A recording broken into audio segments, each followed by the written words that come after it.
Europe 1. Le grand direct des médias, Jean-Marc Morandini. Et page spéciale donc ce matin sur cette annonce surprise faite par Yann Barthès. Yann Barthès qui annonce qu'il va quitter le petit journal à la fin de la saison. Jérôme Melnichenko, bonjour. Bonjour. Vous êtes notre expert média. Alors on va commencer avec vous tout d'abord pour essayer de comprendre quelles sont les raisons de ce départ pour le moins imprévu. Alors si on en croit les propos d'Yann Barthès à l'agence France Presse, c'est une envie de changement. Les termes de l'animateur sont clairs. Je ne présenterai plus le petit journal la saison prochaine. Puis il ajoute « Je souhaite écrire avec les équipes de Bangoumi une nouvelle histoire et vivre de nouvelles aventures ». Ça fait un peu langue de bois, je vous l'accorde, mais ce départ du présentateur, qui est aussi coproducteur du programme, marque la fin d'une aventure télévisuelle débutée en 2004. Le petit journal était alors une simple rubrique du grand journal. Il s'était émancipé ensuite à la rentrée 2011 dans une version autonome d'une durée de 25 minutes d'abord, élargie à près de 40 minutes à la rentrée dernière.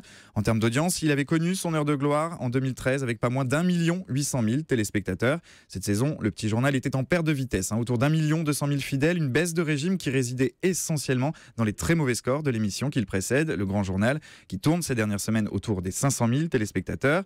Malgré cela, le petit journal restait un poids lourd de l'audience pour Canal, le programme le plus fédérateur sur les tranches en clair. Ce matin, du côté de la production, Laurent Bon se refuse à tout commentaire. Il laisse la main à son associé, Yann Barthès, qui vient de poster peu avant 8h ce message sur son compte Instagram. 18 ans à Canal+, une histoire se termine, je suis très ému. Une émotion qui sera sans doute très palpable le 23 juin prochain, date à laquelle il présentera son dernier petit journal. Alors d'autres éléments peuvent expliquer ce départ. Depuis plusieurs semaines, il y a des tensions avec la direction de Canal+.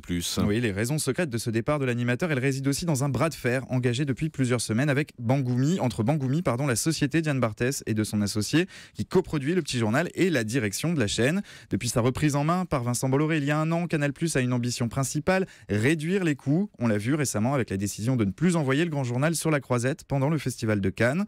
Autre objectif pour le patron du groupe, réduire au maximum la part des émissions en clair. Canal+ a envisagé un passage en crypté du petit journal et demandé à Bangoumi de consentir des économies considérables. Elles seraient là les vraies raisons de ce départ surprise de Yann Barthès.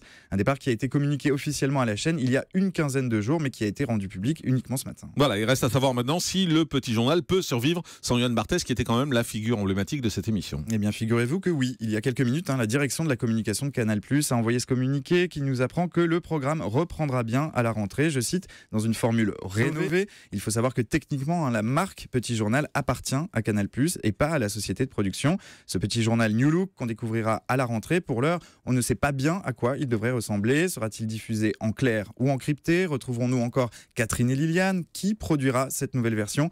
Pour l'heure, il y a plus de questions que de réponses. On en saura plus lors de la présentation de la grille de Canal+ dans le courant de l'été. Merci beaucoup Jérôme Melnichenko.